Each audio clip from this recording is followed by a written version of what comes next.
ಇನ್ನು ಯುಗಾದಿ ದಿನದಂದೇ ದೇವಸ್ಥಾನದ ಮುಂದೆ ವಾಮಾಚಾರ, ಕಲ್ಲು ಹಿಟ್ಟು, ಅರಿಶಿಣ, ಕುಂಕುಮ, ನಿಂಬೆಹಣ್ಣು ಬಳಸಿ ಮಾಟ ಮಂತ್ರ ಮಾಡಿದ್ದಾರಾ ಎನ್ನುವಂತಹ ಮಾತುಗಳು ಕೇಳಿಬರ್ತಾ ಇವೆ.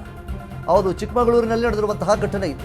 ಯುಗಾದಿ ದಿನದಂದೇ ದೇವಸ್ಥಾನದ ಮುಂದೆ ವಾಮಾಚಾರ, ಕಲ್ಲು ಹಿಟ್ಟು, ಅರಿಶಿಣ, ಕುಂಕುಮ, ನಿಂಬೆಹಣ್ಣು ಬಳಸಿ ಮಾಟ ಮಂತ್ರ ಮಾಡಿದ್ದಾರಾ? ಚಿಕ್ಕಮಗಳೂರಿನ ಕಂಚಿನಕೆರೆ ಕಾಲಭೈರೇಶ್ವರ ಟೆಂಪಲ್ ಬಳಿ ನಡೆದಿರುವಂತಹ ಘಟನೆ ಇದು. ನಿನ್ನೆ ಅಮಾವಾಸ್ಯೆಯ ಹಿನ್ನೆಲೆ ದೇವಾಲಯ ಎದುರು ವಾಮಾಚಾರ. ರಾತ್ರಿ 2ರಿಂದ 3 ಗಂಟೆ ವೇಳೆ ನಡೆದಿರುವಂತಹ ಘಟನೆ ಇದು ಅನ್ನುವಂತಹ ರೀತಿಯಲ್ಲಿ ಅನುಮಾನಗಳು ವ್ಯಕ್ತವಾಗ್ತಾ ಇರುವಂಥದ್ದು. ದೇವಸ್ಥಾನದ ಮುಂದೆ ಕಲ್ಲಿದ್ದ ವೃತ್ತ ರಚಿಸಿ ಮಧ್ಯದಲ್ಲಿ ವಾಮಾಚಾರ ಮಾಡಿದ್ದಾರಾ? ದೇವಸ್ಥಾನದ ಎದುರು ವಾಮಾಚಾರ ಕಂಡು ಸ್ಥಳೀಯರಲ್ಲಿ ಆತಂಕ ಉಂಟಾಗಿರುವಂಥದ್ದು. ಈಗಾಗಲೇ ಕಳೆದ ವರ್ಷ ಯುಗಾದಿಯಂದೇ ಅದೇ ದೇವಸ್ಥಾನದಲ್ಲಿ ಕಳ್ಳತನವಾಗಿತ್ತು. ನಿತ್ಯ ಜನ ಓಡಾಡುವಂತಹ ದೇವಸ್ಥಾನದ ಸುತ್ತ ಮನೆಗಳಿರುವಂತಹ ಗ್ರಾಮ ಅದು. ಕಾಲಭೈರವ ದೇವಸ್ಥಾನಕ್ಕೆ ಕಳಸ ಪೊಲೀಸರು ಈಗಾಗಲೇ ಭೇಟಿ ನೀಡಿ ಪರಿಶೀಲನೆ ಮಾಡೋದಕ್ಕೆ ಮುಂದಾಗಿರುವಂಥದ್ದು. ಇದು ಚಿಕ್ಕಮಗಳೂರಿನಲ್ಲಿ ನಡೆದಿರುವಂತಹ ಘಟನೆ.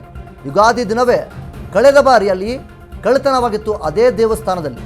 ಈಗ ಅದೇ ದೇವಸ್ಥಾನದ ಮುಂದೆ ಅರಿಶಿಣ, ಕುಂಕುಮ ಇಟ್ಟು ಏನೋ ಒಂದು ವೃತ್ತ ಗೀಚಿ ಆ ಒಂದು ವೃತ್ತದ ಒಳಗಡೆ ಅರಿಶಿಣ, ಕುಂಕುಮ ಇಟ್ಟು ವಾಮಾಚಾರ ಮಾಡಿದ್ದಾರಾ ಅನ್ನುವಂತಹ ಪ್ರಶ್ನೆಗಳು ಸಹಜವಾಗಿ ಮೂಡುತ್ತೆ. ಆದರೆ ಇನ್ನೊಂದು ಕಡೆಯಿಂದ ನೋಡೋದಾದರೆ ಒಂದಿಷ್ಟು ಜನ ಇದನ್ನು ಈ ರೀತಿಯಾದ ಯಾರೆಲ್ಲ ನಂಬುತ್ತಾರೆ ಅವರು ಇದನ್ನು ಮಾಟ ಮಂತ್ರ, ವಾಮಾಚಾರ ಅನ್ನುವಂಥ ರೀತಿಯಲ್ಲಿ ನಂಬುತ್ತಾರೆ. ಇನ್ನು ಒಂದಿಷ್ಟು ಕಡೆಯಿಂದ ನಾವು ನೋಡೋದಾದರೆ ಈಗಾಗಲೇ ನೀವು ದೃಶ್ಯಾವಳಿಗಳಲ್ಲಿ ನೋಡ್ತಾ ಇರ್ಬೋದು, ಆ ಒಂದು ಕಾಲಭೈರೇಶ್ವರ ದೇವಸ್ಥಾನದ ಮುಂದೆ ಅರಿಶಿಣ, ಕುಂಕುಮ ಇಟ್ಟು ಯಾವ ರೀತಿ ಆ ಒಂದು ವೃತ್ತವನ್ನು ಗೀಚಿದ್ದಾರೆ ಅನ್ನೋದನ್ನು. ನಿನ್ನೆ ರಾತ್ರಿ ಬಹುಶಃ ಒಂದು 12-1 ಗಂಟೆ ರಾತ್ರಿಲೆಲ್ಲ ಆಗಿರುತ್ತೆ. ಬಹುಶಃ ಎಲ್ಲ ಓಡಾಟ ಕಮ್ಮಿ ಇತ್ತು. ನಿನ್ನೆ ಮಳೆ ಬರೋ ಸಾಧ್ಯತೆಯಿಂದ ಎಲ್ಲರ ಓಡಾಟ ಕಮ್ಮಿ ಇತ್ತು. ಹಾಗಾಗಿ ಇಲ್ಲಿ ಈ ಥರ ಎಲ್ಲ ದೊಡ್ಡ ದೊಡ್ಡ ಬಂಡೆಗಳನ್ನೆಲ್ಲ ರೋಡಿಗಿಟ್ಟು ಏನೋ ವಾಮಾಚಾರಗಳನ್ನ ಮಾಡ್ದಂಗಿದೆ ಇಲ್ಲೆಲ್ಲ. ಅದೇನಂತ ನಮಗೆ ಒಂಥರ ಭಯ ಶುರು ಆಗುತ್ತೆ. ಎಂತ ಏನು ಯಾವುದಕ್ಕೋಸ್ಕರ ಮಾಡಿರ್ಬೋದು ಅವರು. ಅದು ದೇವಸ್ಥಾನ ಬಾಗ್ಲಲ್ಲಿ ಮಾಡಿದ್ದಾರೆ ಅಂದರೆ ಇಲ್ಲಿ ಸಾವಿರಾರು ಜನ ಓಡಾಡೋಂಥ ರಸ್ತೆ ಇರೋದು ಇದು. ಇಲ್ಲಿಗೊಂದು ನಾವು ಮುದ್ರೆ ಇಲಾಖೆಗೆ ಫಸ್ಟಿಗೆ ಒಂದ್ಸಲ ಕಳ್ತನ ಆದಾಗನೇ ಹೇಳಿದ್ದೀವಿ, ಒಂದು CC ಕ್ಯಾಮ್ರಾ ಒಂದು ಹಾಕಿ ಇಲ್ಲಿಗೆ. ಈ ಏರಿಯಾಗೆ ಯಾವುದೇ ರೀತಿಯ CC ಕ್ಯಾಮ್ರಾಗಳಿಲ್ಲ.